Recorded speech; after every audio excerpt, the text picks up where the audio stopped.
Indore collector Shivam Verma की अध्यक्षता में सोमवार को संपन्न समय सीमा बैठक में कलेक्टर शिवम वर्मा ने सभी शासकीय विभागों की कामकाज की समीक्षा की। इसके अलावा सीएम हेल्पलाइन से जुड़ी शिकायतों को गंभीरता से न लेने वाले अधिकारियों को शोकाज नोटिस जारी कर दिए गए हैं। इसके अलावा बैठक में भावांतर योजना को लेकर अब तक हुए काम की समीक्षा भी की गई। कलेक्टर शिवम वर्मा ने अधिकारियों को स्पष्ट निर्देश दिए हैं कि सीएम हेल्पलाइन की शिकायतों को गंभीरता से ले। इसके अलावा ऐसे लोगों को भी चिन्हित करें जो सीएम हेल्पलाइन पर लगातार शिकायत कर रहे हैं और अन्य लोगों को ब्लैकमेल कर रहे हैं। कलेक्टर शिवम वर्मा ने ऐसे लोगों के खिलाफ जांच के बाद सख्त एक्शन लेने की भी बात कही गई है।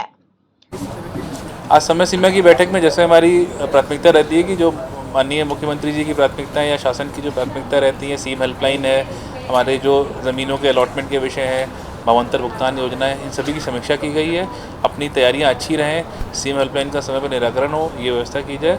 तो जिन जिन विभागों में कमज़ोरी थी उनको बताया गया है, उनको उन पॉइंट्स पे उनको कहा गया है कि आगे से इसको बेहतर करें। और कुछ जगहों पे जवाबों के निराकरण अच्छे प्रकार से पोर्टल पर दर्ज नहीं किए गए थे, भविष्यात्मक या गलत निराकरण किए गए थे, उसमें उन अधिकारियों को शोकॉज भी दिया जा रहा है और हम लोग आगे कार्रवाई भी करेंगे। इंदौर में ट्रांसपोर्ट व्यवसाय से जुड़े लोगों ने सोमवार से हड़ताल आरंभ कर दी है। यहां हड़ताल पुलिस की मनमानी को लेकर की जा रही है, जिसके कारण ट्रांसपोर्ट व्यवसायों को कारोबार बुरी तरह से प्रभावित हो रहा है। सोमवार से association of parcel transport and fleet owners, Indore truck operator and transport association, Dewas नाका वेलफेयर एसोसिएशन के संयुक्त आह्वान पर इंदौर की समस्त ट्रांसपोर्ट संस्थाओं ने 6 अक्टूबर सोमवार से अनिश्चितकालीन स्वैच्छिक बंद प्रारंभ कर दिया है। पुलिस प्रशासन के द्वारा लगाई गई नो एंट्री के कुछ मार्गों को लेकर आंदोलनकारी सहमत नहीं है। किस कारण से?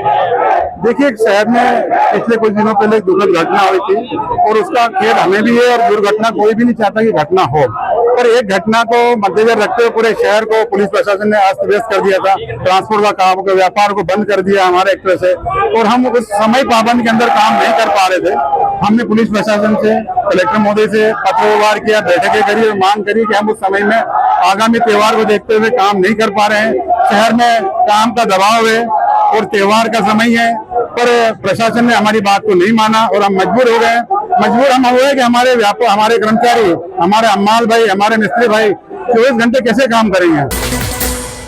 सोमवार से शुरू हुई ट्रांसपोर्ट व्यवसायियों की हड़ताल जल्द खत्म हो सकती है, क्योंकि इस मामले में इंदौर कलेक्टर शिवम वर्मा ने सहानुभूति दिखाते हुए नो एंट्री के समय में कुछ परिवर्तन कर दिया है। इंदौर जिला कलेक्टर शिवम वर्मा के अनुसार अब पिकअप टाइम सुबह 9 बजे से लेकर 12 बजे और शाम 7 बजे से लेकर 9 बजे तक भारी वाहन शहर में प्रवेश नहीं कर सकेंगे। शेष समय में आवश्यकता अनुसार भारी वाहनों को कुछ शर्तों के साथ प्रवेश दिया जा सकता है। वाहनों का स्लॉट समय की अनुमति या फिर वैकल्पिक मार्ग चयन करने के बारे में भी बातचीत की जाएगी।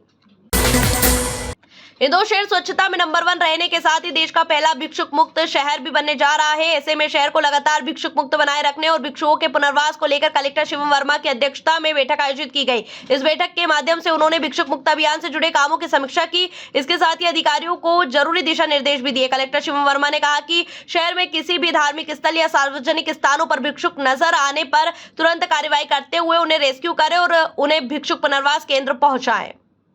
देखिए, हमारा इंदौर शहर देश का पहला भिक्षु मुक्त शहर है और यहाँ पर बहुत अच्छे कार्य हुए हैं। ये इसका रिसर्जेंस ना हो और जो हमारे भिक्षु जिनको हम रेस्क्यू कर रहे हैं उनका उचित प्रकार से रिहेबिलिटेशन हो, इसके लिए हम लोगों ने बैठक ली है। और ऐसे पॉइंट जहाँ पे इनका रिसर्जेंस हो सकता है, जैसे कोई मंदिर के आसपास के क्षेत्र हो, बस स्टैंड हो, रेलवे स्टैंड हो, कुछ चौराहे हो हमारे, तो इन सभी जगहों पर सख्ती बरतने के लिए और उचित मॉनिटरिंग करने के लिए तैयारियां की गई हैं। कुछ हमारे नई टीम्स और गठित की जाएंगी, उनको मजबूत किया जाएगा और यहाँ पे भी निरीक्षण भी किए जाएंगे। बाकी हमने आमजन के लिए भी आमजन से भी यही अपील करते हैं, उनको निवेदन करते हैं कि अगर आपके आसपास भी कोई ऐसा व्यक्ति जो भिक्षा व्यक्ति करता हुआ दिखता है तो तत्काल हमारे हेल्पलाइन नंबर पर सूचित करें।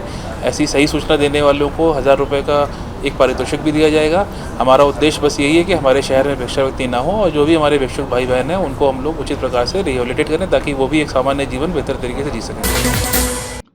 इस बार शरद पूर्णिमा का महापर्व सोमवार की रात मनाया जाएगा। शरद पूर्णिमा की रात केवल पूर्णिमा नहीं होती बल्कि आस्था, समृद्धि और अमृत का संगम माना गया है।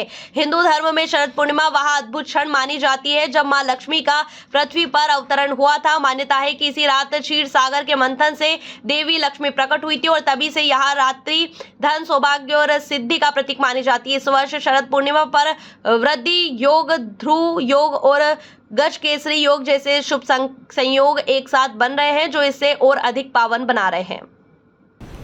इस वर्ष शरद पूर्णिमा के पर्व को लेकर संशय की स्थिति है।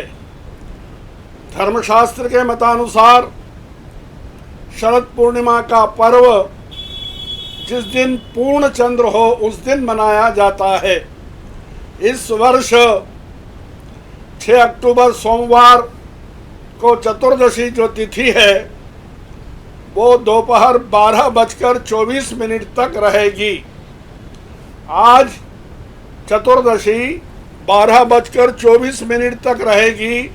उसके बाद पूर्णिमा तिथि प्रारंभ होगी, जो दूसरे दिन अर्थात 7 अक्टूबर को प्रातः 9:14 तक रहेगी। धर्मशास्त्रीय निर्णय के अनुसार शरद पूर्णिमा का पर्व 6 अक्टूबर सोमवार को मनाया जाएगा। आज चंद्र किरणों से अमृत वर्षा होगी। बिहार में 6 एवं 11 नवंबर को 2 चरणों में होने वाले चुनाव की घोषणा होते ही अब अन्य प्रदेशों में भी हलचल मच गई है। 14 नवंबर को मतगणना के बाद उसी दिन नतीजे आएंगे।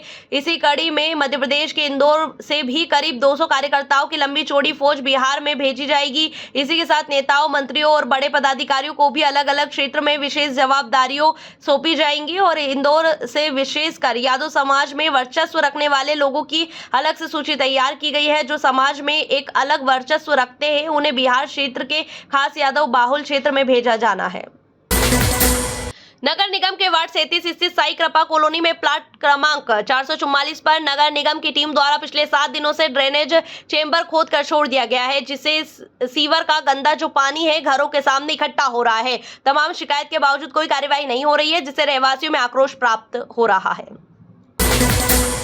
इंदौर क्राइम ब्रांच की टीम ने मादक पदार्थों के खिलाफ अभियान चलाते हुए 2 कुख्यात बदमाशों को गिरफ्तार करने में सफलता अर्जित की है। आरोपियों के कब्जे से मादक पदार्थ भी बरामद किए गए हैं। एसीपी राजेश दंडोतिया ने बताया कि MR10 रोड रेलवे सिग्नल के पास से आरोपी चिराग कुशवाहा निवासी द्वारकापुरी इंदौर को गिरफ्तार कर उसके पास से 10 ग्राम MD ड्रग्स बरामद की गई है। वहीं राजस्थान निम्बाहेड़ा निवासी आरोपी अकरम खान को भी गिरफ्तार किया गया है। उक्त आरोपी लंबे समय से फरारी काट रहा था। आरोपी की MD ड्रग तस्करी मामले में तलाश की जा रही थी।